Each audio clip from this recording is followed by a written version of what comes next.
The night my grandfather sealed the distillery, he welded the door shut from the inside. Then he climbed out a back window, chained it, walked away, and never went back. I didn't know any of this on the morning I turned 18. All I knew was that the state of Oregon was done with me. My bed at Havenbrook was stripped before breakfast. My name was crossed off the dinner list before I finished packing. 18 years of being a case number, a file, a girl nobody claimed. Ended with a cardboard box and a handshake that felt like a door closing. But inside that box, tucked between two folded shirts, was a manila envelope. Heavy, sealed, my full name typed across the front in letters that looked like a verdict. Clara Whitfield. I had never heard that last name spoken out loud in my entire life. Inside the envelope was a bus ticket, $500 in cash, and a letter from a law firm I'd never heard of, telling me a grandfather I never knew existed had left me something. A building, a debt, a key, and a truth about my mother that would take me across 2 states to find. What I found, when I turned, the key changed everything I thought I knew about who I was, where I came from, and why a man I never met had spent the last 16 years of his life keeping me a secret. This is that story. The morning I turned 18, the sky over Havenbrook was the color of old dishwater.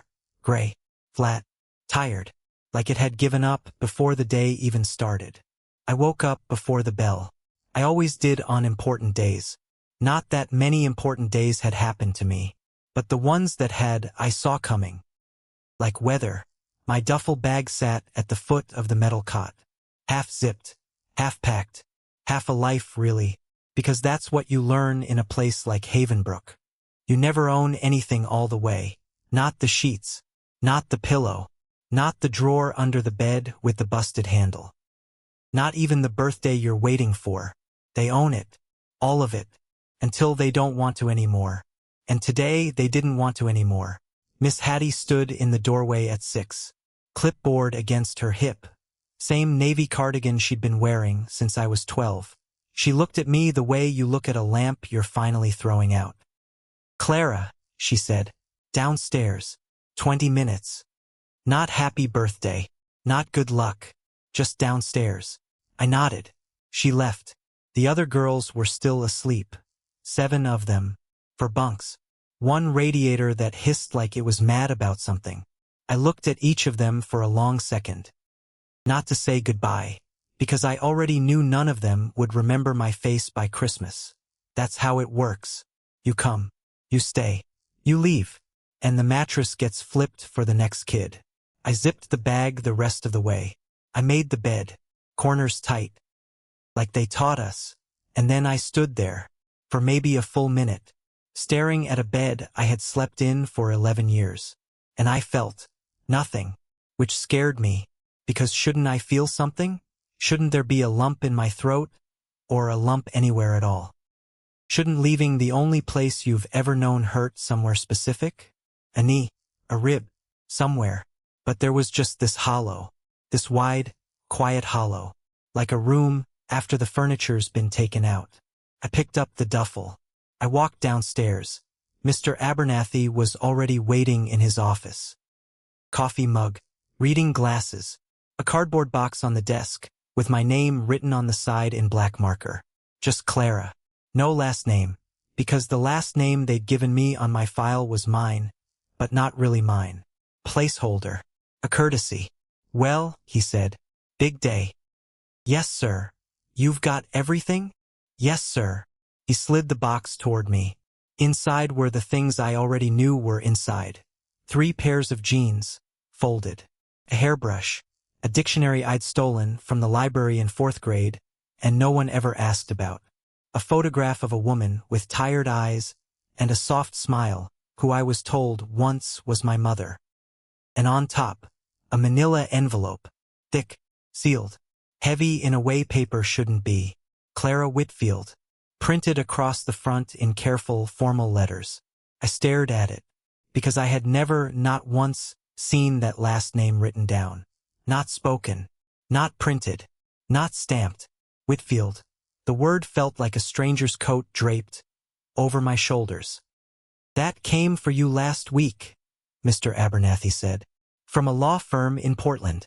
We were told to hold it until today." He glanced at me over his glasses. "Not before. Not a day early." "A law firm? That's what the letter said." "Why?" He shrugged. "Small. Practiced. Says you'll find out when you open it. There's cash inside. A bus ticket. Instructions." He paused. "Also, happy birthday." He said it like an afterthought. I picked up the envelope. He stood, extended his hand. I shook it. His skin was dry. His grip was polite. And then he was already turning toward the next file on his desk. Because I wasn't a girl anymore. I was a closed case. A check mark. Cleared bed. I walked out of his office. Down the hallway. Past the dayroom. Past the kitchen that smelled like burned toast. Past the front desk, where the visitor log sat open, my name never once on it. I pushed open the front door. The cold air hit me like a slap. And that was it. 18 years. Done. I sat on the bench at the bus stop across the street. The one I had watched from the third-floor window for years, wondering who got on, wondering where they went. Now I was one of them. I opened the envelope. 5 crisp $100 bills. A bus ticket to downtown Portland, and a letter on paper so thick it felt like fabric. Sloan, Albright, and Finch, attorneys at law. The letter was short, formal, cold in the way legal things always are. It requested my presence. It mentioned an estate. It used the word grandfather. Grandfather. I read it 3 times, because that word had no meaning to me. It was a word from books, from other people's Thanksgiving stories. I did not have a grandfather, except apparently I did, and he had died 2 years ago, and nobody had told me, which meant somebody somewhere had known who I was, all along, and had waited, until this exact day, to hand me a piece of my own life back. I sat on that bench for a long time. The bus came. I got on. Portland rose up out of the gray like a city drawn in pencil. Tall buildings, wet streets, people with umbrellas and coffee cups and somewhere to be. I had never been downtown before. Not really. The tallest building I had ever been inside was the county courthouse, when I was 6, and I had been too scared to look up. Now I stood on a sidewalk staring up at a tower of glass and steel that seemed to end somewhere above the clouds. 30th floor, the letter had said. The elevator smelled like lemon polish. The buttons lit up gold when I pressed them. I watched my reflection in the brass wall. And I did not recognize the girl looking back. She looked small, and scared, and out of place. She looked like a Havenbrook girl. The doors opened onto a lobby that could have been in a magazine. Thick carpet, leather chairs, a woman behind a desk, who smiled the exact same amount at everyone. "Clara Whitfield," I said, and the last name still felt strange in my mouth. "Mr. Hale is expecting you." She led me down a hallway lined with old paintings and older wood. She opened a door. The room was long. The table in the middle was longer, and the window at the far end showed a view of the whole city. "Please, sit. He'll be right in." She closed the door softly. He said. The chair was leather, creaked when I settled into it. My duffel looked ridiculous next to it. My cardboard box looked worse. I tried to shove them both under the table with my foot. They wouldn't fit. I gave up. I waited, and I thought about all the ways this could be a mistake. Wrong Clara. Wrong file. Wrong girl. In a minute the door would open, and a man in a suit would say, "We're so sorry. There's been a mix-up." That would be the story of my life. Nearly getting something. Almost belonging somewhere. Not quite. The door opened. A man walked in. Silver hair. Gray suit. Kind eyes behind glasses that had seen a lot. He stopped when he saw me. Just for a second. But I saw it. This flicker across his face. Something like recognition. Or grief. Or both. "You look just like her," he said. Softly. Almost to himself. "Excuse me? Your mother. He closed the door. You have her face. I did not know what to do with that. He walked over, extended a hand. Edmund Hale. I was your grandfather's attorney. And his friend. For 31 years. I shook his hand. He held on a second longer than a handshake usually holds on. Thank you for coming, Clara. I didn't have anywhere else to be. He smiled. Sad. But real. Sit, he said, and he sat across from me. He placed a leather folder on the table, very carefully, like it might break. Before we talk about any of the practical matters, I want you to know something.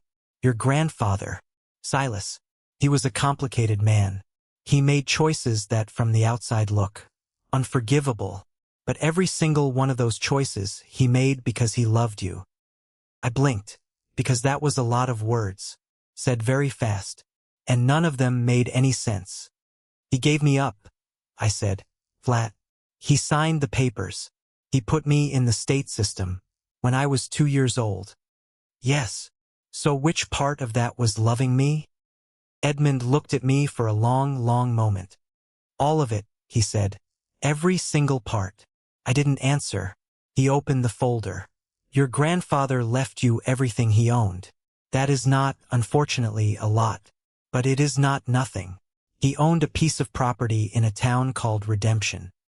About 3 hours west of here, near the coast. He slid a photograph across the table. This is it. I looked down. The photograph showed a big brick building, dark red, boarded windows, a steel door with a chain across it, as thick as my wrist, weeds growing high around the foundation. A sign above the door, faded, barely legible. I leaned closer. I squinted. Whitfield. And something. I couldn't read the rest. What did it used to be? I asked. A distillery. Whiskey.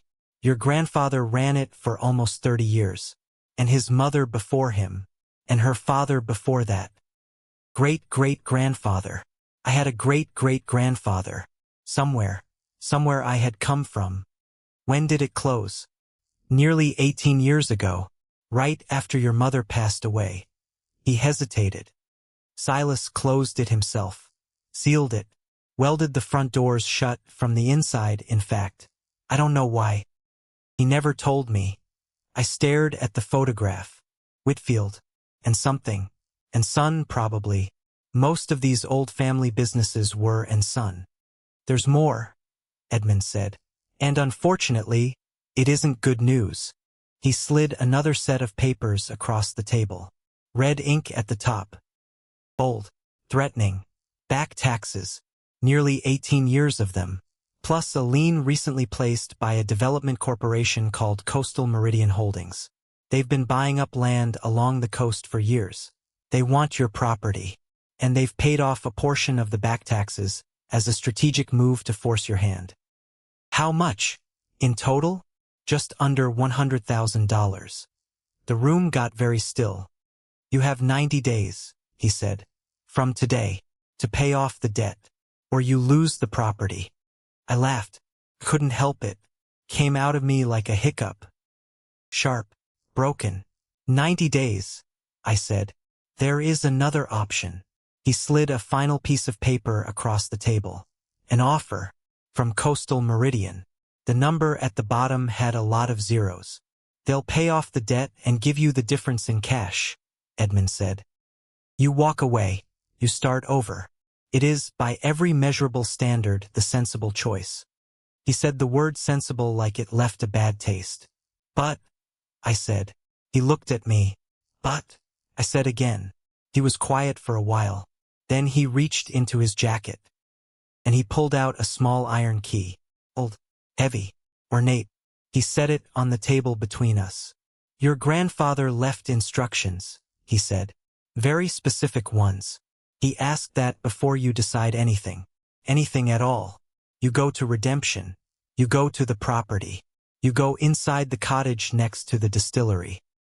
And you see it for yourself. The cottage. He lived there. The last 16 years of his life. Alone. I looked at the key. Iron. Cold looking. Rust in the grooves. And the distillery itself? Sealed, as I said. He paused. I do not have a key to it. If one exists, it's inside the cottage. Somewhere. I picked up the iron key. It was heavier than it looked. Everything in this room was heavier than it looked. Clara, Edmund said, gentle. You do not have to go. You can sign the offer today. Right now.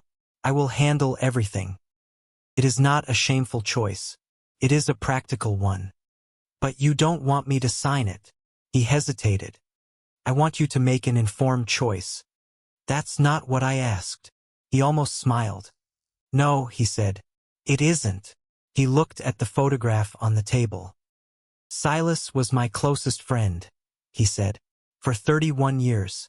And in all that time, the only thing he ever asked of me was that I put that key in your hand on your 18th birthday and tell you the truth, which is that the sensible choice is not always the right one. I held the key. It was still cold, but it was starting to warm up, just a little, from the heat of my palm. I looked at Edmund, and I said the words before I even knew I was going to say them. I want to see it. He exhaled. Slow, like he'd been holding his breath for a while. I thought you might, he said. The bus to Redemption left at 4. Edmund walked me down to the street himself. Gave me another envelope. Another ticket. Cash for a few days. A phone number I could call anytime. Anything at all, Clara. You call me. I will. He looked at me for a long moment. Your grandfather was a good man, he said, in ways that took him a long time to prove. Give him a chance. Even now. I nodded. I got on the bus. I sat by the window. And I watched Portland slide past. The tall buildings. The traffic. The umbrellas. Everything I had never seen before.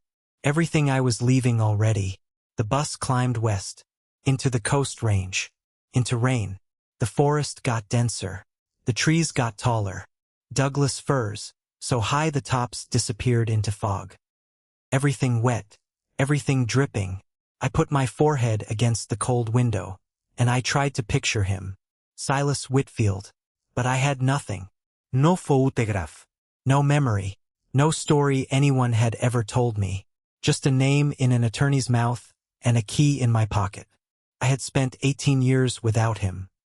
And now I was riding a bus through the rain to meet his ghost. The bus hissed to a stop 3 hours later. I looked out the window, and I thought at first that we had stopped somewhere between towns. But no, this was the town. Redemption.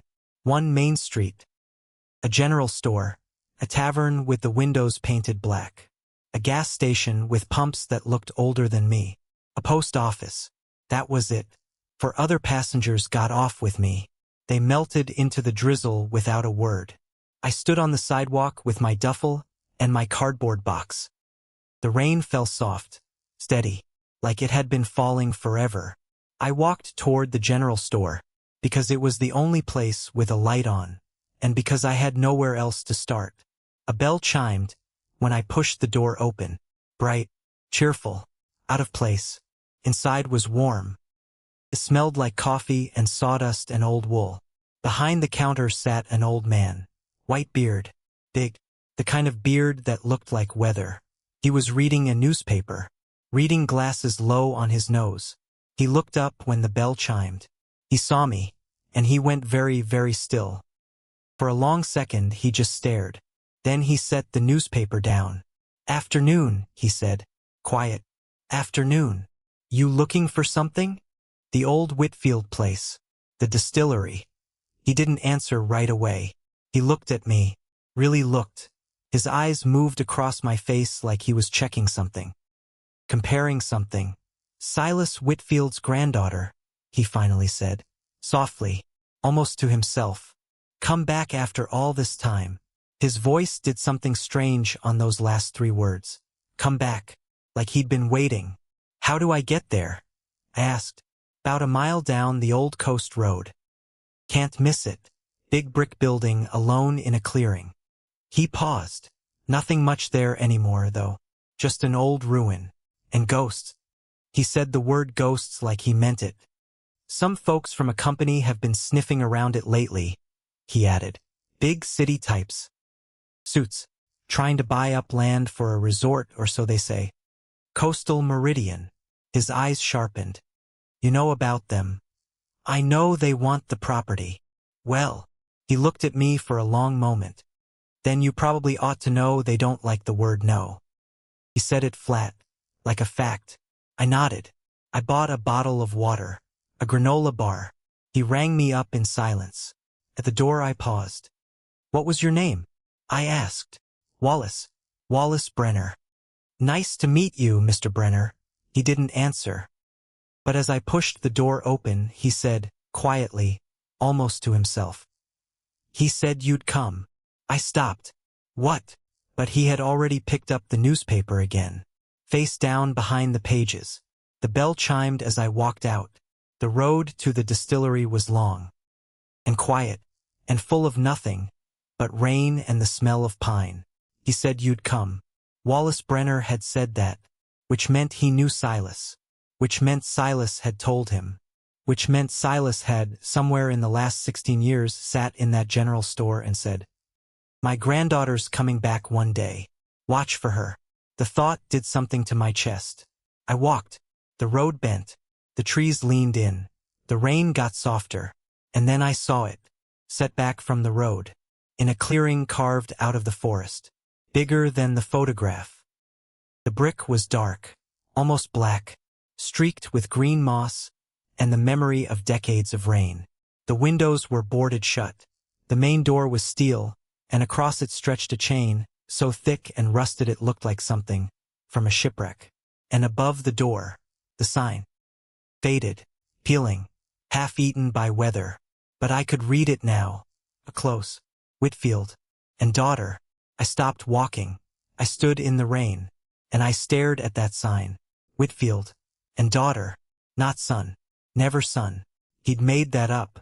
Edmund had made that up. The paperwork had made that up. Somebody somewhere along the line had assumed.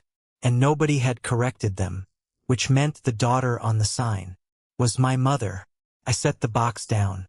I sat down on top of it, right there in the wet grass, and I stared up at that sign for a very long time. Because I had been told my whole life that I came from nothing, that my mother was sick, that my grandfather had given me up. But somebody had, at some point, painted that sign. Somebody had believed enough to put my mother's name in the business, to carry her into the future of the family name. And then he had let it rot. He had let the letters fade. He had welded the door shut, so no one could ever see her name again. I stood up, picked up the box. I walked past the sealed steel door, past the boarded windows, around to the side, where the cottage stood, small, wooden, sagging in the porch like it was tired, paint peeling in long curls. The windows were dirty but not boarded. A wind chime hung by the door, silent, tangled up in itself, from years of storms. I walked up the path. The grass was so overgrown it came past my knees. I climbed the 3 sagging steps. The wood groaned under my boots. I stood at the door. I took the iron key out of my pocket, and I slid it into the lock. It resisted, stiff, angry with disuse. I put my shoulder against the door, and I turned the key with both hands. Click. The door swung inward on one screaming hinge. The smell hit me first. Dust, old paper, and something else. Something faint, sweet, like tobacco and honey, and would smoke all at once. The smell of a life that had ended. I stepped inside. The cottage was small. 2 rooms and a kitchen. Everything covered in white sheets. Everything covered in dust. The light through the dirty windows made the whole room look underwater. Slow, silent, suspended. A coffee cup sat on the kitchen counter. Half full, 16 years old. A newspaper sat folded on a small table. The date on the top corner was from a year I could barely remember being alive. Time had stopped in this house. The morning he left. In the bedroom, an iron bed frame stood against the wall. The mattress was gone. The drawers of the dresser were all pulled halfway out. Empty. like someone had gone through and taken every trace of who lived here. I sat on the edge of the bed frame. I looked around, and I felt the disappointment settle in my stomach.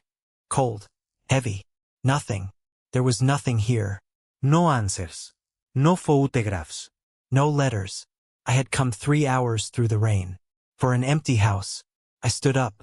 I was going to leave. I was going to call Edmund from the payphone and tell him to accept the offer. And then my foot caught on a floorboard, one board, near the wall, under the window, raised, just barely, just enough to catch the toe of my boot. I looked down. I knelt. I ran my fingers along the edge of the board.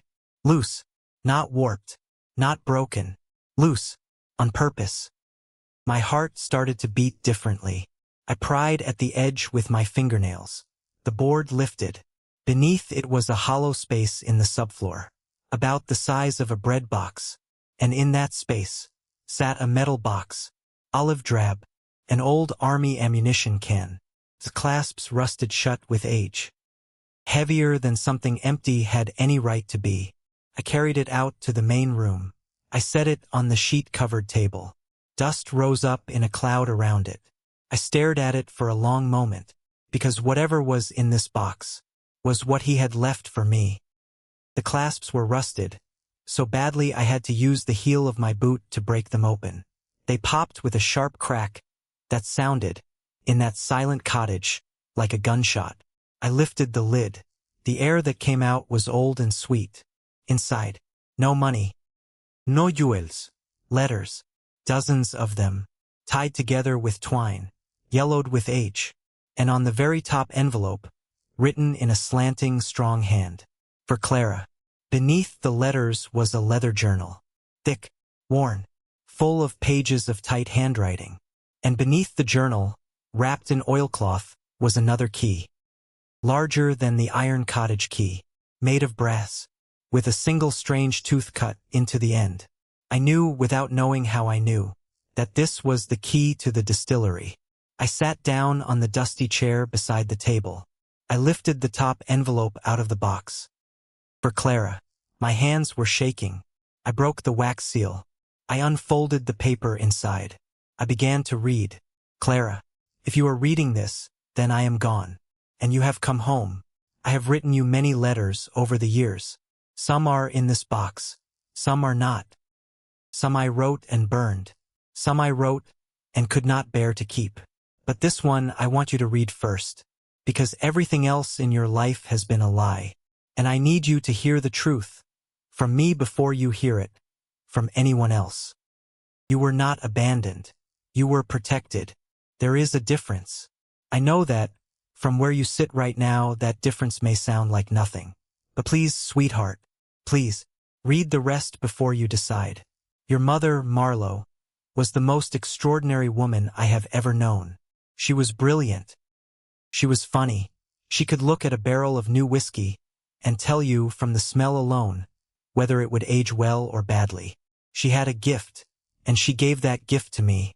Whitfield and daughter. She was the daughter on the sign. My only child. My whole heart. She died 16 years ago. She did not die of sickness. Whatever the papers said, whatever the death certificate said, whatever they told you at the orphanage, she was killed. I stopped. I set the letter down. I stared at the wall. The rain drummed on the cottage roof. Soft, steady, endless. I picked the letter back up. Your father was not a bad man, but he was a weak one. He borrowed money from people he shouldn't have. He got himself into a hole he could not climb out of. And when he ran, he left your mother and you behind to face them. They came to the distillery. They told me his debt was now my debt. They wanted my whiskey, not the legal work, the other kind, the kind they could move through their own channels without labels, without taxes, without anyone asking questions. For your safety and for your mother's, I agreed. I made whiskey for them for 4 years, and I hated every drop of it. Then your mother found out. She was going to go to the authorities. She had gathered evidence. She had names and dates and account numbers. I begged her not to. She said, "Some things are worth dying for, Papa." 2 weeks later, she was dead. À car accident. On the coast road. Nothing anyone could prove. But I knew. I looked up from the letter. My eyes were burning. But I had to keep reading. They came back after her funeral. They stood in this very cottage. And they looked at you. You were 2 years old. You were on the floor. You were playing with a wooden horse your mother had carved for you. And they smiled. And one of them said, "She has her mother's eyes." He said it like a threat. I understood then that as long as you were with me, you were a piece of leverage. The only way to protect you was to make you disappear. So I did the hardest thing I have ever done, or will ever do. I called Child Protective Services. I told them I was a drunk. I made them believe it. I signed the papers. I let them take you. I watched the car drive away, and I sat in this cottage for 3 days. I did not eat. I did not sleep. On the 4th day, I got up. I welded the front doors of the distillery shut from the inside. I climbed out the back window. I chained it closed. And I walked away from the only work I had ever loved. I let it rot on purpose. I let the debts pile up on purpose. I made this place worthless, so they would have no reason to come looking for it, and no reason to come looking for you. I let you grow up without me, so that you could grow up at all. I know you may hate me for this. I have prayed for your forgiveness every night for 16 years. But I need you to know one thing. Every single day, from the moment they took you, until the moment I die, I have loved you. You are the last Whitfield, and what I have left for you inside the distillery is not a debt, not a ruin, not a burden. It is your mother's work. She left something behind, something extraordinary, something I have been keeping safe. For you, for this exact day. The brass key in this box opens the cellar door. Go and see, Clara. Please, just go and see. I love you. Your grandfather, Silas Whitfield. I sat in the dusty cottage, the letter in my lap, the rain on the roof, and I cried. I cried for the toddler, who did not remember her mother's face. I cried for the little girl, who spent 11 years believing she had done something wrong to end up in Havenbrook. I cried for the woman named Marlowe, who had a laugh I would never hear. I cried for the old man, who had sat in this very chair, alone, for 16 years, writing letters to a granddaughter he was not allowed to reach. I cried until the rain stopped, until the light through the dirty windows faded to blue. And then I sat, in the quiet, holding the letter, holding my grandfather's handwriting against my chest. Because for the first time in my entire life, someone had written the word love next to my name. I fell asleep on the floor of the cottage. I did not mean to. I meant to keep reading, but my body gave out. I curled up on a nest of the white sheets I had pulled off the furniture. The ammunition can beside me, my grandfather's letter still in my hand. I slept the way I hadn't slept in years. Deep, heavy, dreamless. I woke to a knock at the door. 3 soft knocks. The kind you knock when you don't want to startle someone. I sat up. The light through the window was gray again. Morning. Early. The knock came again. 3 times. Soft. I stood up. Stiff. My back aching. My eyes swollen. I walked to the door. I opened it. Standing on the sagging porch was an old woman. She was small, thin, straight-backed in a way that old age had not been able to bend. Her hair was white, as fresh paper, pinned up in a loose knot. Her eyes were the color of the ocean on a stormy day. She wore a long brown coat, boots caked in mud, and in her hands, she held a covered dish, still steaming faintly in the cold morning air. She looked at me, and her whole face changed. A soft breath, almost a sob. "Oh," she said, barely a whisper. "You have Marlowe's face." I did not know what to say. The old woman gathered herself. She smiled, trembling, warm. "My name is Nora," she said. "Nora Blackwood. I was your mother's professor, a very long time ago, and her friend for the rest of her life." Isterte her. "I've been waiting for you," she said. "For 16 years. She held up the covered dish, like an offering, like a bridge. I made you breakfast, sweetheart. May I come in? I stepped aside. She came in. And behind her, out on the road, a black SUV rolled slowly past the property. Windows tinted. Engine quiet. It did not stop, but it slowed. Just enough. To look. Nora set the covered dish on the dusty table. She lifted the lid. Warm biscuits. Scrambled eggs. Slices of ham. A small glass jar of honey. The smell hit me like memory. Except I had no memory of a smell like that. Because Havenbrook did not do warm biscuits. Havenbrook did powdered eggs and cold toast.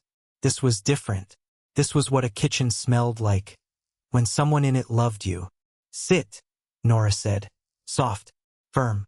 The way only certain women can say a word. He said. She poured coffee, from a small thermos I had not noticed her carrying. Into a chipped mug she pulled, from a paper bag. She had come prepared. For me. For this. She set the mug in front of me. Eat, she said. Then we talk. So I ate, because I had not eaten since yesterday morning. Because I had cried myself dry. Because a woman I did not know had walked a mile, through the mud to bring me warm food. And you do not turn that down. Not ever. She sat across from me. She did not eat.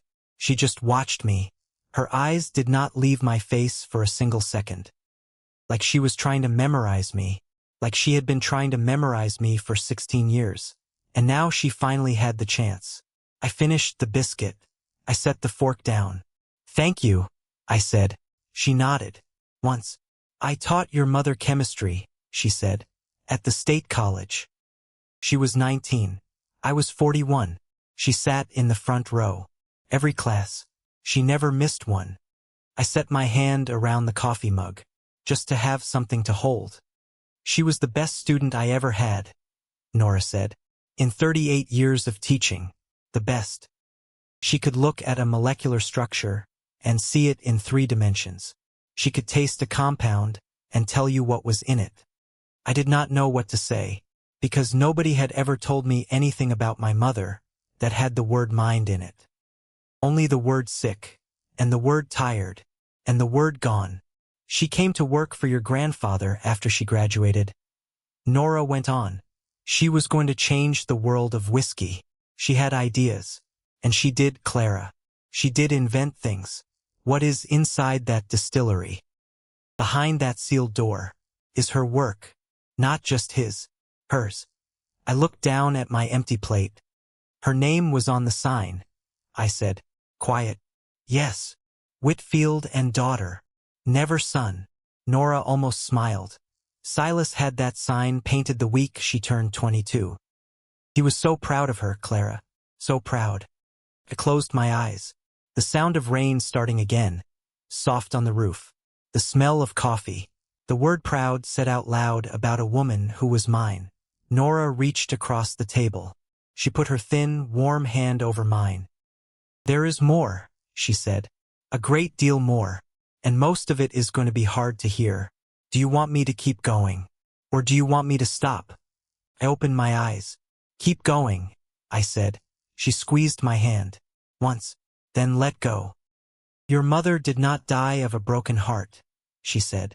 She did not die of exhaustion. She did not die of anything her doctors ever wrote on a piece of paper. I read the letter. Then you know. I know she was killed. Yes. Nora looked at me for a long moment. But there is something in that letter your grandfather did not tell you, she said. Because he did not know. The rain on the roof got a little louder. What? I said. Nora took a slow breath. Your mother had another child, she said. Before you. The world went very still. Her name was Iris, Nora said. She was born when your mother was 23. 5 years before you. She lived for 3 years. She had your mother's dark hair, her father's blue eyes, and a birthmark, right here, behind her left ear, shaped like a crescent moon. I could not breathe. When Iris was 3 years old, there was a house fire. Your mother was not home. Your grandfather was not home. Only a young woman who used to babysit. And Iris. The babysitter died, I said. because I could feel where this was going. The babysitter died, and they found remains, small ones, in the room where Iris slept. But your mother never believed it was her. Nora's voice was very quiet now. For the rest of her life, she never believed. She said, "A mother knows, and I do not know. I do not know if she was right, or if she was a woman who could not bear to bury her child. But I know she looked Clara. She looked for that little girl. Everywhere. Until the day she died. Was the fire an accident? Officially. Yes. Officially. Officially." Esther daher. Nora looked back. Steady. Sad.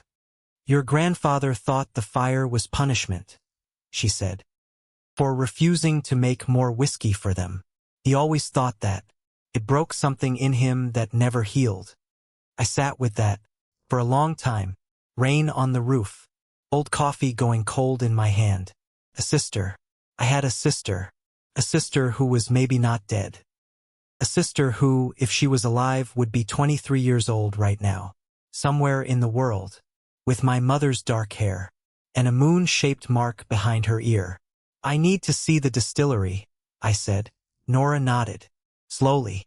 "I thought you might." I stood up. I put the brass key in my pocket. I put my grandfather's letter in the other pocket. "Wait," Nora said. She reached into her coat. She pulled out a small photograph. Black and white, cracked at the corners. She slid it across the table. I looked down. A young woman with dark hair, sitting on the porch of this cottage.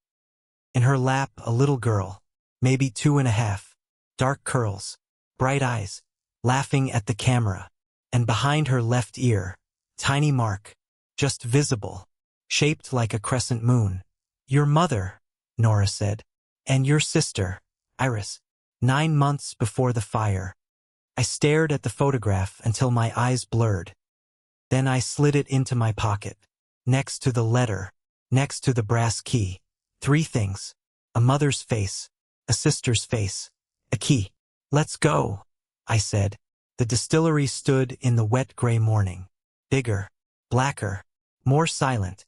Nora walked beside me. She said nothing. She let me look at it. She let me approach it. She let me stop 3 times and start again without a word. The front door was still chained, still welded, still impossible. "We go in the back," Nora said. "There's a window your grandfather used. It's boarded now, but not sealed." She led me around the side. Through the wet grass, through the blackberry brambles that clawed at my jeans. At the back of the building, a ladder was leaning against the wall. An old wooden extension ladder, recently moved. Not by me. "That ladder," I said. "Wallace put it there this morning," Nora said. "He knew today was the day." I looked at her. "Wallace knew?" "Wallace has always known, Clara." I put my hand on the ladder. I climbed. The window was 15 feet up, covered with a metal sheet, bolted to the brick. Old bolts, loose bolts.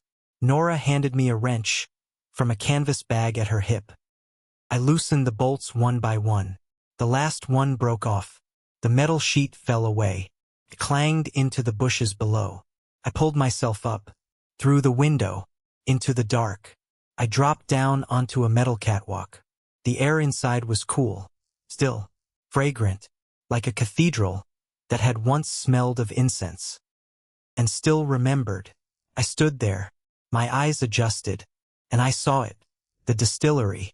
Below me, in the shafts of gray light that fell through the seams of the boarded windows, stood a copper pot still the size of a small cottage. Tarnished green, beautiful, curved up into the ceiling like a giant onion. Fermentation tanks lined the walls. Wooden, enormous, old, everything covered in fine, sweet-smelling dust. I climbed down the iron stairs. My boots rang on every step. I walked to the copper still. I put my hand on it. Cold, silent, but not dead. Sleeping. "My great-great-grandfather bought that still," a voice said behind me. I turned. Wallace was standing in the open doorway of the cellar. Heavy oak door. with a lock on it. He had come in a different way. Some other way. His own way. He walked toward me. Slowly. Rain still on his coat. 1922, he said. Ordered from a coppersmith in Scotland. Shipped by sea. Then by train. Then by wagon. 6 months to get here. He looked at the still with something almost like love. I helped Silas polish it once a week, every week for 24 years. I looked at him. You worked here. I did. For a long time. Since I was 19 years old, Clara. He stopped. He looked at me. His eyes were wet. I owe you a story, he said. And I've been carrying it for 16 years. And I think today is the day I have to set it down. Nora came up behind me. Wallace looked at us. Both of us. I loved your mother, Clara, he said. Not the way a man loves a woman. The way an uncle loves a niece. She was the smartest, kindest, funniest person I ever met. And I let her down. How? Come inside. He walked to the cellar door. He pulled a key from around his neck. On a leather cord. Old. Worn. He unlocked the door. He held it open. You should hear this in the room where it belongs, he said. We followed him in. The cellar was long, cold, damp, smelling of oak and old spirits, and the black mold that grows on the walls of every real aging cellar in the world. Barrels stacked to the ceiling, rows and rows of them, coated in that same black mold. Angel's share, nearly 18 years of it. Wallace led us down the center aisle, between the rows, deep into the belly of the cellar, until we reached the far wall. Except it was not the far wall. It was a wall of brick, newer than the rest, the mortar a different color, a wall someone had built, recently in the geologic sense, 16 years ago in the human one. Wallace stopped in front of it. He turned to me. Silas built this wall the week after they took you, he said.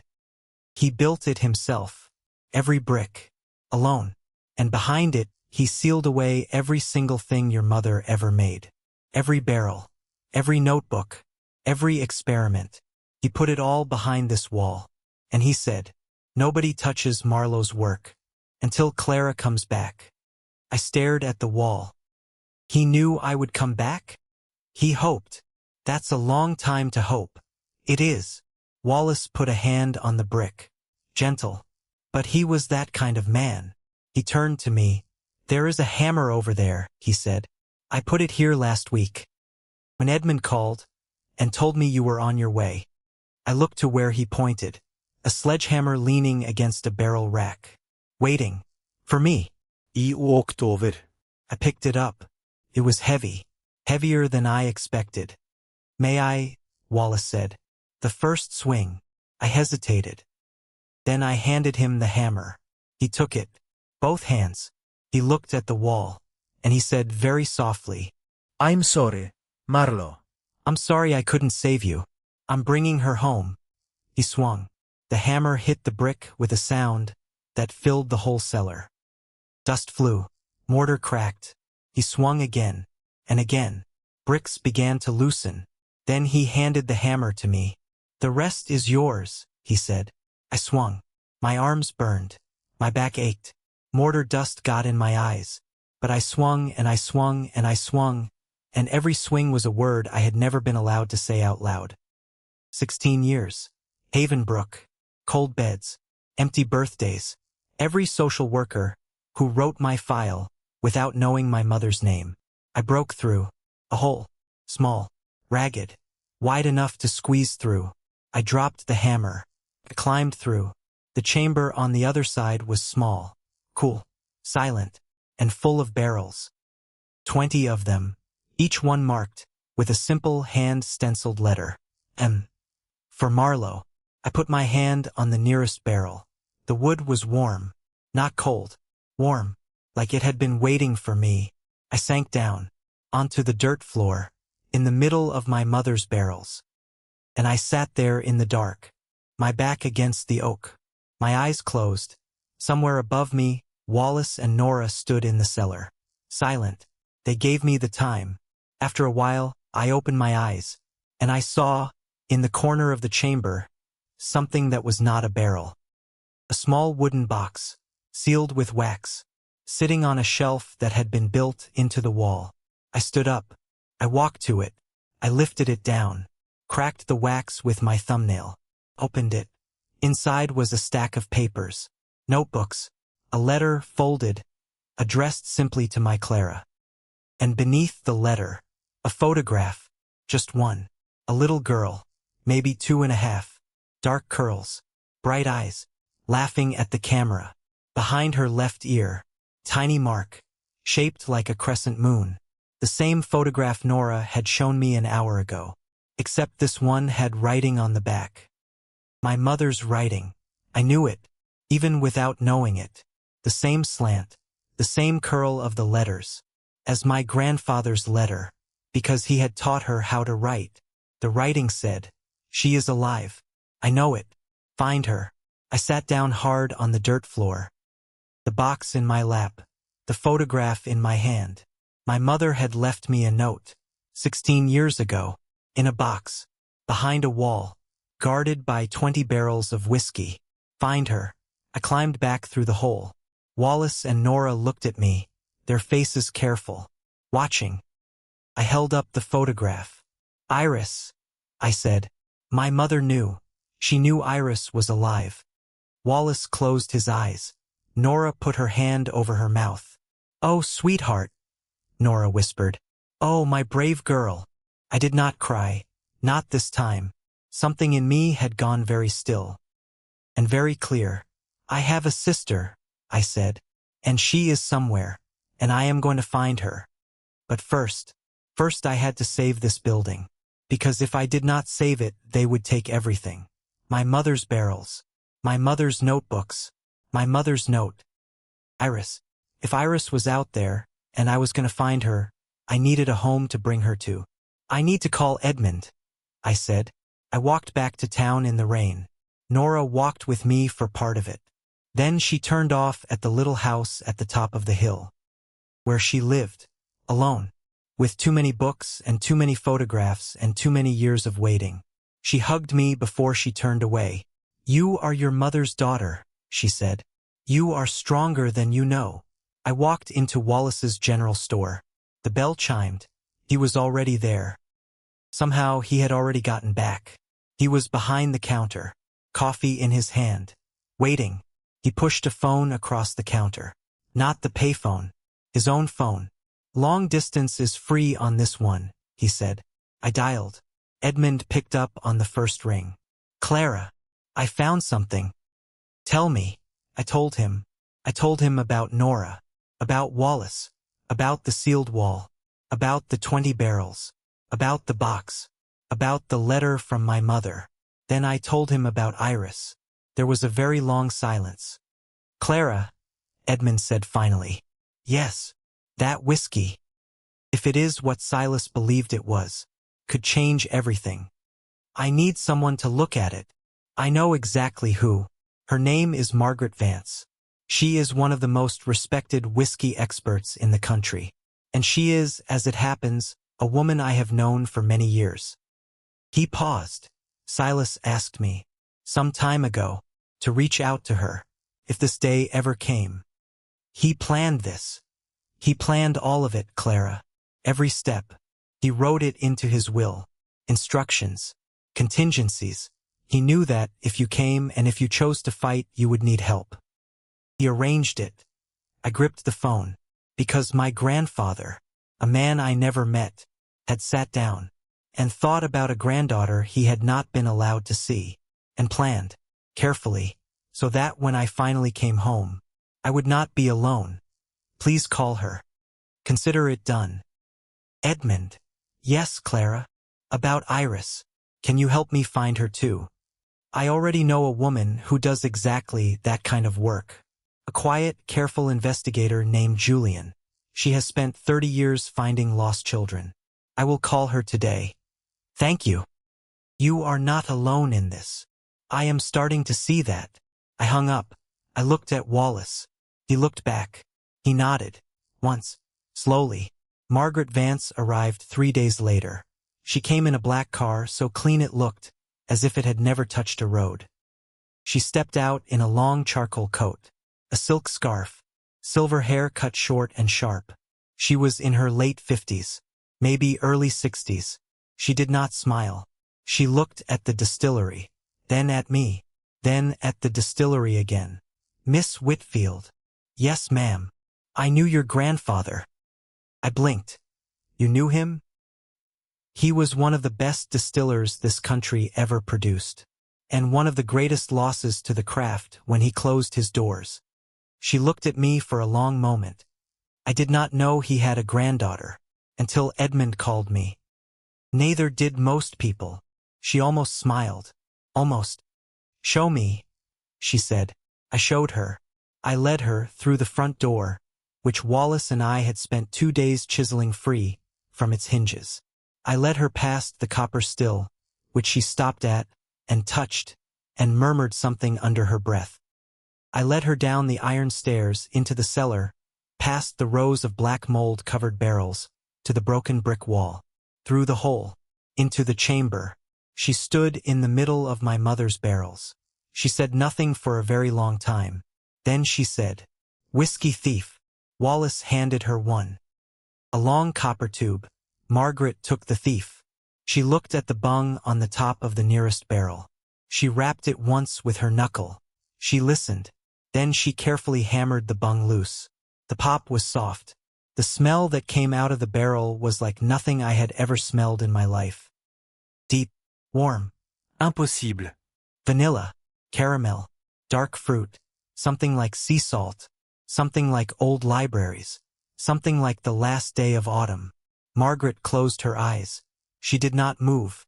She stood there with her eyes closed and inhaled. Once, twice, a third time, very slowly. Then she opened her eyes. And she looked at me, and her face had changed.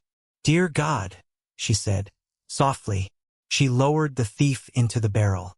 She drew up a measure of the whiskey, dark amber, almost mahogany. She poured it into the glass. She held it up. She swirled it. She watched the legs run down the side of the glass, slow and thick as syrup. She brought it to her nose. She inhaled.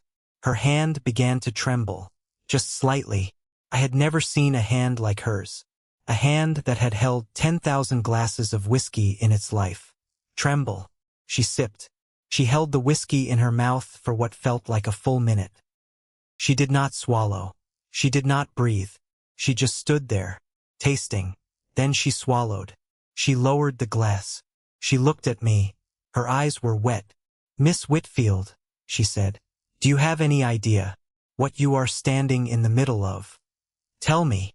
Your grandfather and your mother, together, aged for nearly 2 decades in this coastal cellar, have created what I believe may be the greatest American whiskey ever laid down." The cellar went very quiet. "How much?" I said, because my throat was so dry the word came out cracked. "How much is 1 barrel worth?" Margaret looked at me. "With a story like this," she said, "properly presented, at the right auction, to the right buyers." She paused. 1 barrel could bring in $50,000 to $80,000. I sat down, right there, on the dirt floor, 20 barrels. I did the math without meaning to. I had inherited a fortune sealed in oak barrels in a chamber behind a brick wall in a cellar in a small town in Oregon. Enough to pay off every debt. Enough to rebuild. Enough to look for Iris. Wallace put his hand on my shoulder. Just once. Just briefly. Enough. Margaret was already writing in a small notebook. Fast. Precise. "We will sell 2 barrels first. That is all. 2. To create scarcity. To create story. To create demand. The rest we keep. They age further. They become legend." She looked up. "In 60 days I can have a private auction ready. Invitation only. I trust you." "Good." She snapped the notebook shut. "We begin." I walked out of the cellar with Wallace and Nora and Margaret beside me. And when I stepped out into the gray afternoon light, I saw the SUV again. Same one. Same black paint. Same tinted windows. parked on the road. 100 yards away. The window on the driver's side rolled down. A man was inside, younger than I expected, maybe 30, dark hair, a face I could not read from that distance. He looked at me. He raised one hand. He waved. Once. Not friendly, not threatening, just a wave, like an appointment being made. Then he rolled the window up and drove away. He came to see me the next morning. I was in the cottage, sweeping, trying to make it livable. Wallace had helped me get the wood stove going. Nora had brought me clean sheets and a real pillow. There was a knock on the door. Not soft, not sharp, businesslike. I opened it. The man from the SUV. Up close he was younger than I had thought. Maybe 29. Expensive coat. Expensive shoes. But his eyes were tired. The way eyes get tired when a person has not been sleeping well for a long time. Clara Whitfield? Yes. My name is Preston Vale. I run Coastal Meridian Holdings. May I come in? I stared at him. I did not move. Give me one reason. Because I do not want to buy your property anymore. That was not what I had expected. I stepped aside. He came in. He looked around the cottage. He did not sit. He stood by the wood stove. He warmed his hands. He did not look at me for a long moment. I took over Coastal Meridian a year ago, he said. Quiet. After my father died. He built the company. From nothing. He was, everyone told me, a great businessman. He paused. He was also, it turns out, a criminal. I said nothing. He turned. He looked at me. My father's name was Marcus Vale. I do not know if that name means anything to you. I felt the room shift, because I had read that name in one of my grandfather's letters. Last night, Marcus Vale, the head of the operation, the one who had made the threats, the one who had killed my mother. It means something to me, I said, careful. I thought it might. Preston exhaled. I have spent the last year going through his files, every project, and I have found things that should not exist. Money that came from places it should not have come from, and projects, like this one, where the company was buying land that used to belong to families my father had harmed. He looked at the floor. When I found the file on your property, I did not know your grandfather was Silas Whitfield. I did not know your mother was Marlowe. I did not know any of that until 3 weeks ago, when I read a letter my father wrote. Bragging. He stopped. He could not say the words. I said them for him. About having my mother killed. He closed his eyes. Yes. The wood stove ticked. I have brought you something, Preston said. He reached into his coat. He pulled out a thick manila envelope. He set it on the table. What is that? Everything. Names, dates, bank accounts, every crime my father ever committed. Enough to hand to the federal authorities. Today. Without needing you to testify. Without needing you to be dragged into a trial. Without needing you to relive any of it. He looked at me. You do not owe me anything, he said. You do not owe me your forgiveness. You do not owe me your time. But my father took your mother from you. And I have spent every day of the last year trying to figure out how a son becomes something different from his father. And this is the only answer I have found. He set the envelope on my table. He stepped back. I am withdrawing Coastal Meridian's lien on your property. Effective this afternoon. My attorney will file the paperwork. You do not owe us anything. Not a dollar. Not a signature. Not a word. I stared at him. Why? I said. Because I cannot fix what he did. I know that. He looked at me. But I can stop myself from continuing it. He nodded. Once. To me. He walked out of the cottage. He closed the door behind him. I heard the SUV start. I heard it drive away. Slowly this time. I sat down at the table. I looked at the envelope. I did not open it. Not yet. But I laid my hand on top of it. And I said, out loud to nobody, thank you, Mama. Thank you for keeping your notes. Because that was what Preston Vale's envelope was, really. It was the ending my mother had tried to write 16 years ago. Now somebody else was delivering it. I sat with that for a long time. Then I stood up. I put the envelope inside the ammunition can, along with my grandfather's letters. I closed the lid. I put the can under the loose floorboard where I had found it. Some things had to stay hidden, just a little longer. The auction was set for 6 weeks out. Margaret Vance had gone back to New York to arrange it. She called every 3 days with updates. Wallace and I spent the weeks rebuilding. We patched the roof of the cottage. We cleared the paths. We hired 2 men from town, quietly, to help repair the loading dock. Just enough to signal to the world. Whitfield is not dead. Nora came every day. She brought books. She brought food. She brought stories. She told me about my mother. Little things. What my mother liked to eat. What songs she hummed while she worked. I stored every word, like coins in a jar. And then the storm came. We saw it 2 days out. A big one, roaring in off the Pacific. Weather reports on Wallace's radio, warning about coastal flooding, hurricane force gusts, 3 inches of rain in 6 hours. We prepared what we could. We taped the windows of the cottage. We staked down the loose boards of the loading dock. We double-checked the seals on the roof of the distillery.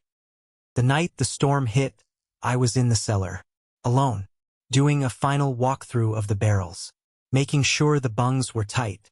The wind outside was howling. The lights flickered, once, twice, then went out. I stood in the dark. I heard the sound, a drip, above me. I lifted my flashlight. Water, on the ceiling, spreading. Then a crack, loud, sharp, and a section of the ceiling gave.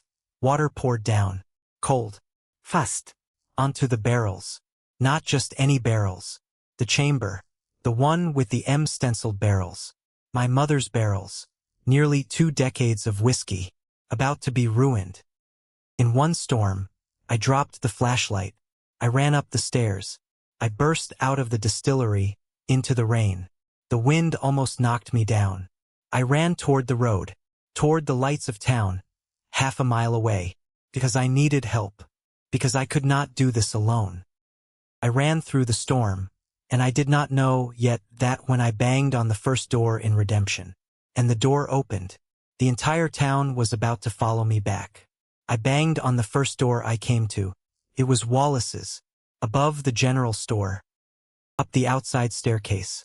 In the wind, in the sideways rain, he opened the door in his undershirt, a flashlight in his hand, his white hair sticking up in every direction. Clara, the roof. What? The roof of the cellar is coming down. The barrels. He did not ask another question. He turned. He grabbed his coat. He grabbed his boots. He grabbed a set of keys off a hook. Go to Nora's, he said. Wake her, then start knocking. Every house, every door. Tell them Silas Whitfield's granddaughter needs help. Tonight. They won't come. He looked at me. Yes, they will. Then he was down the stairs, into the storm, running toward his truck. I ran the other way, up the hill, through wind that pushed me sideways, through rain that stung my face, to the little house at the top of the road, where Nora slept. I pounded on the door.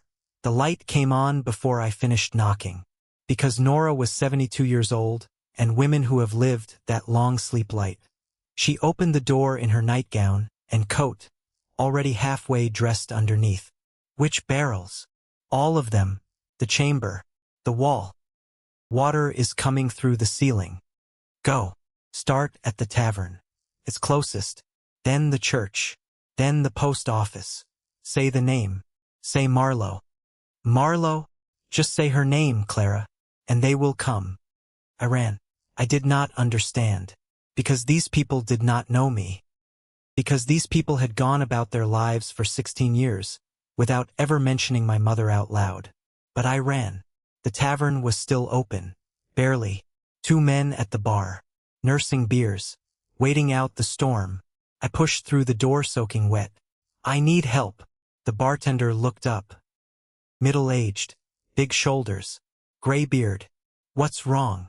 The Whitfield Distillery. The cellar. Water's coming in. The barrels are going to be ruined. The two men at the bar turned around. Whitfield? One of them said. Silas Whitfield's place. The other one said. Marlowe's barrels, I said. The room went still. The bartender set his rag down. You're Marlowe's girl. I'm her daughter. Jesus. Both of you get in the truck. Denny. Move. He pulled off his apron. He grabbed his coat. Tell me where. Tell me what we need. Buckets. Tarps. Whatever you have. Denny. Go get your brother. And every tarp in your shed. And meet us at the property. On it. They moved. I ran to the next door. The bakery. Dark inside. But there was an apartment upstairs. Lights on. I pounded. A woman came down. Late 50s. Flour still on her forearms even at midnight. Are you the Whitfield girl? Yes. What do you need? Help. At the distillery. Now. She grabbed a shawl. She grabbed a set of keys. I'll wake Rita and Sam. We'll be there in 10 minutes. I ran. Door. Door. Door. Everyone. Same thing. The church. The postmaster. The old couple who lived above the hardware store. The young family in the little blue house at the end of the lane. The mechanic. The fisherman. The retired schoolteacher who lived alone with 3 dogs. Every one of them. The moment I said my mother's name, opened the door wider, grabbed a coat, went to help. I did not understand it. I would not understand it for weeks, but I would learn eventually that this town had loved my mother. Quietly, from a distance, for all the years she had been gone. Because she had been theirs first. Before she was mine. She had grown up on this coast. She had gone to school in the little brick building at the top of the hill. She had worked summers at the bakery when she was 14. She had, before she became a chemist and a distiller and the daughter on the sign, been a small-town girl in a small-town place. And when she died, the whole town had grieved her. And they had watched Silas seal himself into that distillery. And they had watched him waste away. And they had never forgotten. They had just been waiting for someone to come home. I ran back to the distillery, through the storm. When I got there, the lights were on. Every light in the building. Wallace had gotten the generator running. And the yard was full of people. Full of them. Trucks pulled up on the wet grass. Men and women in raincoats and rubber boots. Tarps unrolled across the yard. Buckets stacked by the door. An old man I did not know was up on the roof already, nailing a tarp down over the section that had collapsed. In the middle of the storm, at 60-something years old, in the middle of the night, I stood there, rain running off me, and I watched, because I had never in my life seen anything like it. Nora appeared beside me. She put her hand on my back. This, she said, is what your grandfather waited 16 years for. He just did not know he was waiting for it. I could not speak. Wallace came out of the cellar door, coat soaked through. He was carrying a bucket. He saw me. He waved me over. Come on, girl. There's work to do. I went. We worked all night. Chains of people passing buckets up from the cellar.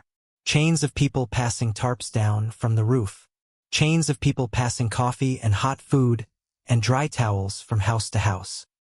Not one person left. Not one. The bakery woman brought soup. Enough for 40 people. In the middle of a hurricane, the retired schoolteacher brought her 3 dogs, who slept in the loading dock and did not judge anyone. The bartender's brother, Denny, turned out to be a professional roofer. He fixed the ceiling by dawn. We saved every single barrel. Every single one. When the sun came up over the coast range, we stood in the yard, exhausted, filthy, shaking with cold and adrenaline. And someone started clapping. And then everyone was clapping. Not for me, for each other. For the fact that a town can, when it decides to, still be a town. I climbed up onto the tailgate of Denny's truck. I looked out at all of them. I had not slept. I had not eaten.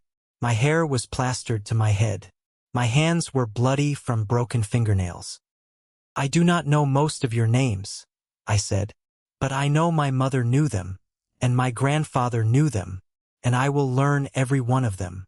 And whatever this place becomes, from now on, it belongs to you as much as it belongs to me. They were quiet. Then somebody in the back yelled, Whitfield and daughter. Then somebody else, Whitfield and daughters. And then everyone was yelling it, laughing, crying, clapping again. Wallace stood at the back of the crowd, his hand over his mouth, tears rolling down into his beard. Nora, next to him, holding his arm. Both of them, watching me the way my grandfather would have watched me, if he had lived to see it. The auction happened 3 weeks later. Margaret Vance flew back in. Private event. A ballroom in Portland. 60 invited buyers. The world's most serious whiskey collectors. She had prepared a short film. About the history of the Whitfield Distillery. About Silas. About Marlowe. About me. About the sealed cellar, and the 20 barrels that had waited nearly 2 decades for someone to come home. She showed the film before the bidding. I watched the collectors watch it.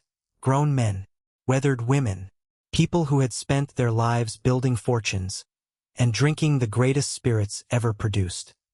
I watched their faces change. I watched them lean forward.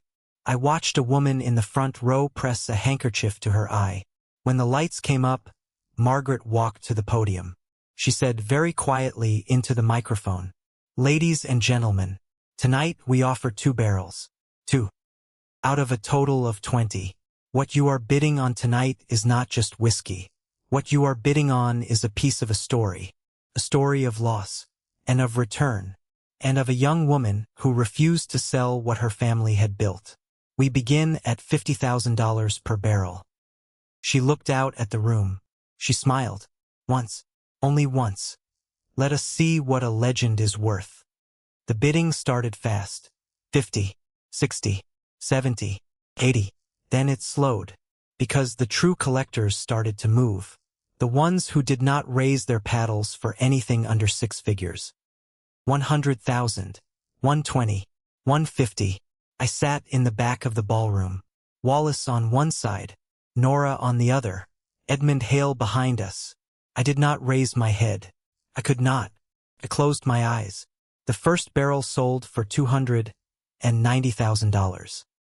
To a collector from Tokyo, the second barrel went into a bidding war between a private buyer from Scotland and a whiskey investment firm from New York.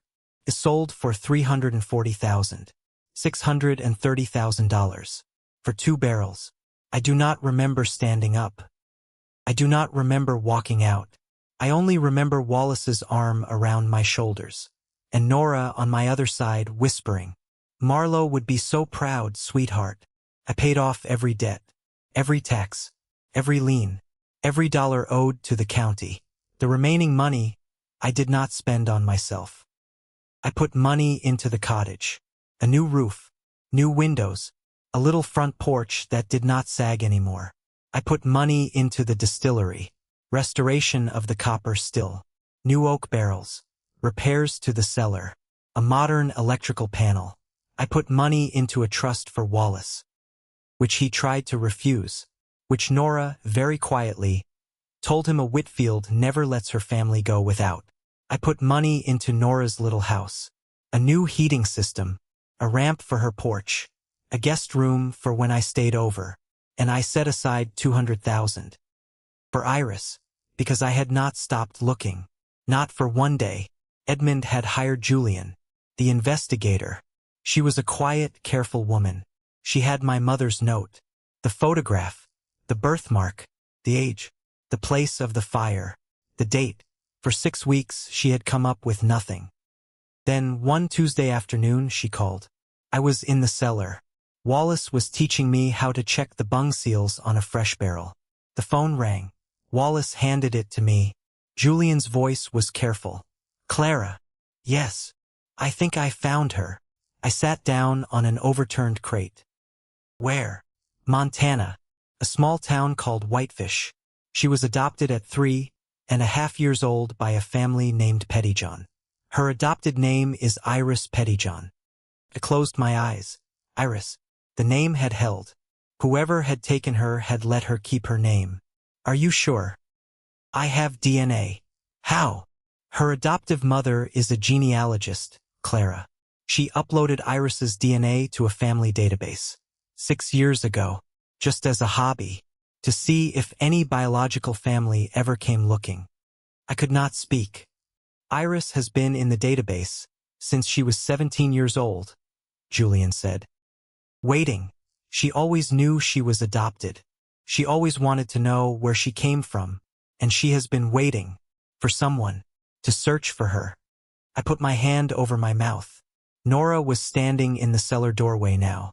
She had heard my breathing change. She came down the stairs. Slowly, she sat on the crate beside me. She took my other hand. Does she know? I whispered into the phone. Does she know we found her? Not yet. Please, please let me be the one to tell her. That is why I am calling you, Clara. I flew to Montana the next week. I had never been on a plane before. Wallace and Nora both wanted to come. I did not let them. This was something I needed to do alone. Just the first meeting. Whitefish was small. Snow was on the mountains even in early autumn. The air was thin and sharp. Nothing like the coast. I stood on a sidewalk in front of a small greenhouse, with a wooden porch, and a wreath on the door, and a black dog sleeping in the yard. I had a photograph in my hand, the one my mother had taken. The one that said on the back in her handwriting, "Find her." I walked up the path. The dog lifted its head, sniffed, wagged its tail once, went back to sleep. I climbed the porch steps. I knocked. Footsteps inside. Light. Quick. The door opened. And there she was. My sister. 23 years old. Dark hair, cut shorter than mine. Bright eyes. A little taller than me. She was in an apron.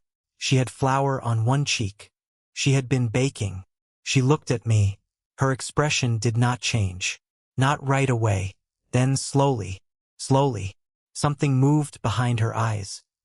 I did not say anything, because I could not, because my throat had closed. I just held up the photograph. She looked at it. She looked at me. She looked at the photograph again. She took a breath, and she said, in a voice barely louder than a whisper, "I know that photograph. I have seen that photograph. In a dream, every year, since I was 5 years old." I could not speak. She stepped forward. She raised her hand. Slowly, carefully, she touched my face. Just once. Just barely. The way you touch something you have been told is not real. And then we were holding each other, and crying, and laughing, and crying again, on the porch of a little greenhouse in Montana, with a black dog snoring in the yard, and a woman named Elizabeth Pettyjohn standing in the doorway behind us, her hand over her mouth, tears running down her face. Because Elizabeth Pettyjohn had loved Iris like her own daughter for 20 years, and she had also, quietly, for 20 years, hoped this day would come. Iris came home to Redemption with me 2 weeks later. Not to move in. Not right away. She had a life, a husband, a little bakery, a whole world she had built. But to see it, she walked through the property in silence. She stood in front of the sign, Whitfield and Daughter. She reached up. Slowly, she touched the fading letters. She was so young, she said. Wasn't she? Yes. When they killed her. She was so young. Yes. She turned to me. Do you think she knew, Clara? Do you think she knew somehow before she died that we would find each other? I thought about the photograph, about the words on the back, about a woman who had, in her last months of life, sat down in a chamber behind a wall and written the words. Find her. I think she knew, I said. I think she planned on it.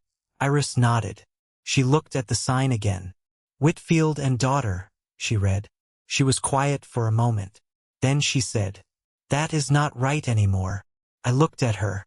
No, I said. It is not. She smiled. Let's fix it, sister. We had a new sign painted the following spring. A local artist did it.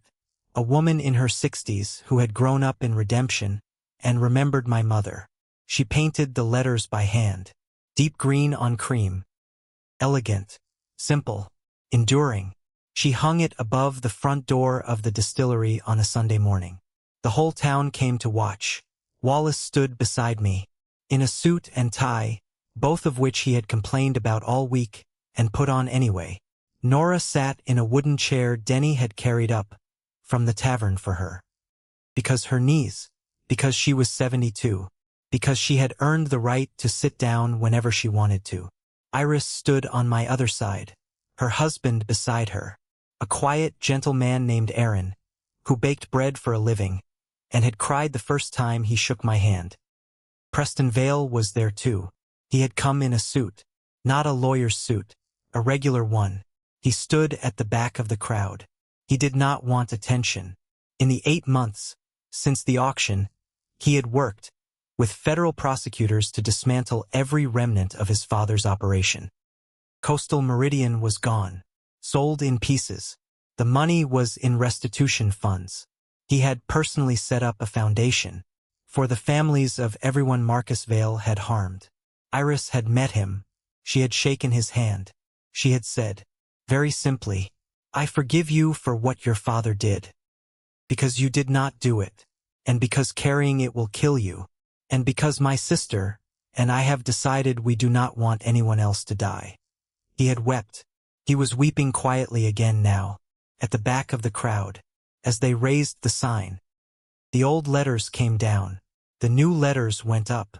Whitfield and Daughters, plural, the way it should have been, the way it was now. The town clapped. Somebody cheered. Somebody blew a party horn. The retired schoolteacher's 3 dogs barked at the noise, joyfully, chasing each other in circles around the yard. I stood there in the middle of it, my sister on one side, Nora, sitting quiet, smiling with her whole face, Wallace standing behind me, one hand steady on my shoulder, an entire town who had shown up in a storm and stayed. I looked up at the sign, and I felt, for the first time in my life, the shape of the word home. Not a place, not a building, not even a family. A choice you make, to stay, to be known, to let other people know you. A choice a bunch of strangers had, one by one, made about me, and that I had, without noticing, been making about them. The Whitfield and Daughters Distillery opened its doors 3 months later. We produced a single small batch that first year, made from one of my grandfather's simpler recipes, aged for only 90 days in fresh oak. Nothing fancy, nothing legendary, just a good, honest, small-town whiskey. I labeled every bottle by hand. Iris designed the label. It was simple, a single line drawing of the front of the distillery, and underneath, in small letters, a dedication. For Marlowe, who taught us that some things are worth living for. We sold the first bottles quietly, locally, to Preston, who paid full price and would not accept a discount. To Julian, who had refused a full fee for finding Iris. To Edmund, who came out on the train, sat at our long wooden table and cried when I put a bottle in his hands and told him, into a microphone I was not even holding, that a good lawyer is a rare thing, but a good man is rarer, and he was both. To Wallace, who put his bottle on the mantel above his little wood stove and never opened it, because, he said, some things are better to look at than to drink. And to Nora, I gave hers to her on her 73rd birthday, 3 months after the opening. We sat on the porch of her little house at the top of the hill. Just the two of us, the sun setting over the coast range, a bowl of soup between us, the bottle on the little wooden table. She opened it. She was the only person who actually opened hers. She poured us each a small glass. She held hers up, and she looked at me, and her eyes were very bright. To your mother, she said. To my mother, and to you, sweetheart, because I have known you for less than a year, and I have loved you every day of it. And I want you to know that, because you never had a grandmother. And it is not much, but if you will have me, I would like to be the closest thing. I could not answer. I could not. I just reached across the little wooden table, and I took her small, warm hand, and I held it for a long time, while the sun went down, while the wind moved through the trees, while the coast, below us, glowed pink and gold and quiet. We were quiet for a long time. We drank the whiskey, slowly. We sat until the stars came out. I walk through the distillery late at night sometimes. After the last of the crew has gone home, after the lights have been turned down, after the sounds of the day have settled into the walls. The air is thick with the smell of aging spirits, oak and vanilla and something like the sea, always the sea. I run my hand along the copper still. The same still my grandfather polished every week for 24 years. The same still Wallace polished with him. The same still my mother, when she was still alive, used to sit on the stool beside, taking notes in her college-ruled notebook, teaching herself the craft one distillation at a time. I stand there, in the dark, in the quiet, and I think about a word: inheritance. I used to think inheritance was money, or a house, or a piece of land. I know now that it is none of those things. Inheritance is a story you inherit. A story you were born into whether you knew it or not. A story that was being written before you existed and will keep being written long after you are gone. Inheritance is a name on a sign. Inheritance is a photograph of a laughing little girl with a moon-shaped mark behind her ear. Inheritance is a letter written by an old man in a cottage at the edge of the world, waiting for a granddaughter he was not allowed to know. Inheritance is a chamber behind a wall, sealed for 16 years, waiting to be opened. Inheritance is the moment a whole town stops what it is doing on a stormy night and shows up because a woman they used to love had a daughter, and that daughter came home. I do not know, still, everything about my mother. I probably never will. I do not know exactly what she sounded like when she laughed, but I know she was brilliant. I know she was brave. I know she wanted, more than anything in the world, for her two daughters to find each other. She was right, Mama. We did. If you have made it this far, I want you to know something. You did not stay for the whiskey, or the story, or the twist about my sister, or the town that showed up in the storm.